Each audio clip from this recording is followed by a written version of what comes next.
Brian, how do you feel like well, sticking with 5 guys helped the offensive line on Saturday, and do you feel like that's something that is an advantage when you have one group play the entire game?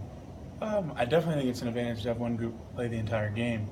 I don't know if it's sticking with 5 guys is the right way to call it. I think it's the 5 guys that were in there played well enough to stay in the game, and I think that's where the focus should be. Is that hey, we had 5 guys who there wasn't a point where we were like we need to make a switch.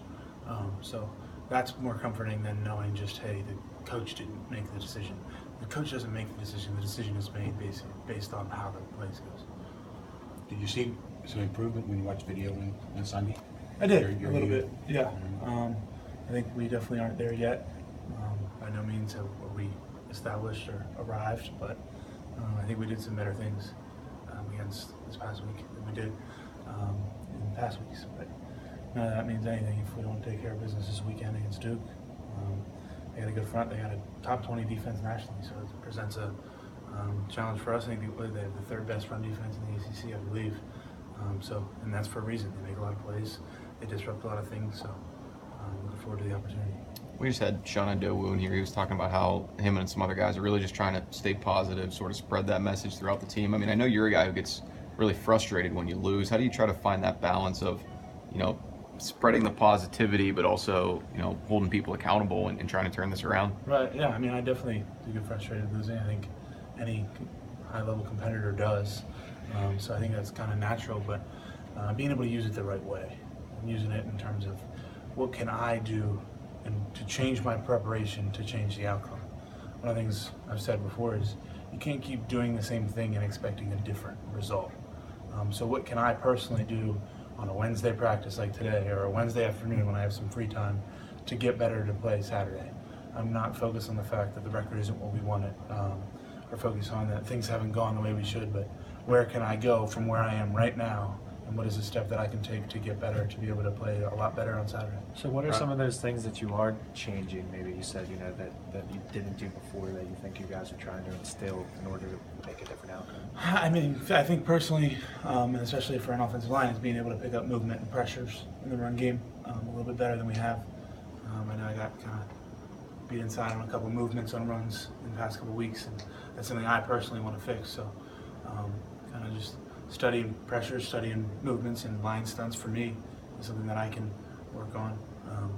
And just kind of encouraging everybody else outside of yourself as kind of one of the older guys, one of the leaders, there's always something to work on. And especially in the situation we're at right now, we have a lot to work on. And you don't wait for that to happen. You don't wait until Thursday when we want to have a really super clean practice, what we call Perfect Thursday, to fix something, or Thursday afternoon to say, oh, we didn't quite get this right today.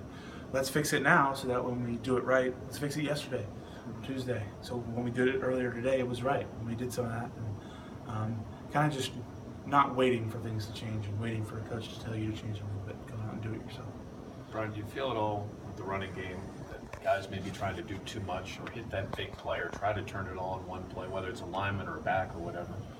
Maybe a little bit, and I think that's kind of something Coach Watson has been preaching even a little bit more in the last couple of days is don't go thinking I have to make the big play right now.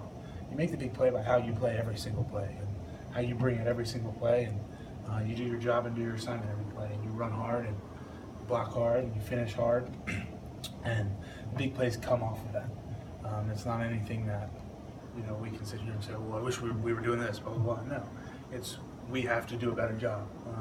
So yeah, I would say that big plays are going to come when we do our job better. So. Talking about doing things differently, over the last couple of years, this team's been pretty good on the road. Had a big win at Clemson last year. You guys changing anything up as far as just it's going to be your 4th road trip and you're still looking for your first victory?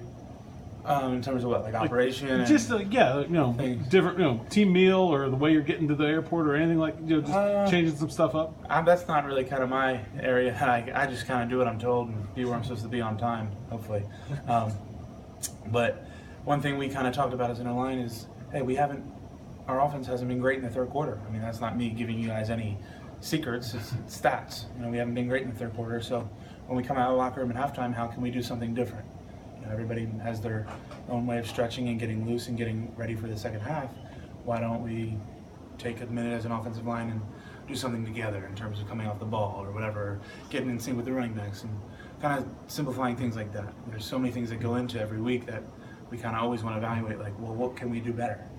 And that's one thing where maybe we feel like, hey, if we do something right after halftime when we're on the field for those 2.5, 3 minutes, that's something that might be able to help us change. Just little things here and there.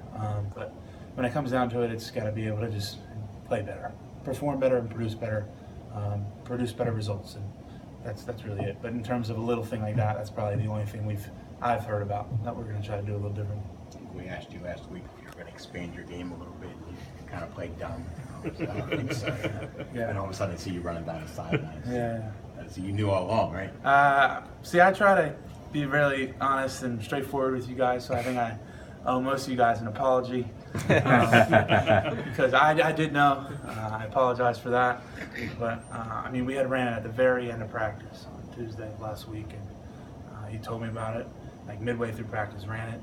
Then probably I lifted, so probably a half an hour later we're up here and I get asked about it. I'm like, they know. I'm like, crap. So after we were done talking in here, I thought I played it off okay. Like me and EJ went out in the hallway and I was like, I think they know. But he's like, no, you're fine. Like you have to say that. Like you can't just tell them that we're gonna run that stuff. So.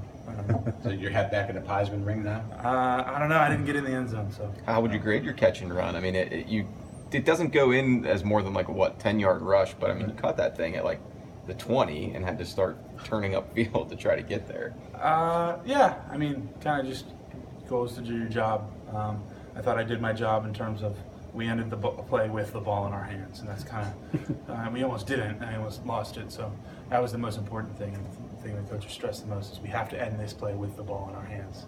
We can't have a negative play and can't fumble the ball. So as long as that happened, I was fine with the result. That way I can move on to the next play. You weren't mad that your knee was down, just an inch short? No, I was really tired when we had to run the next play, though. I'll tell you that.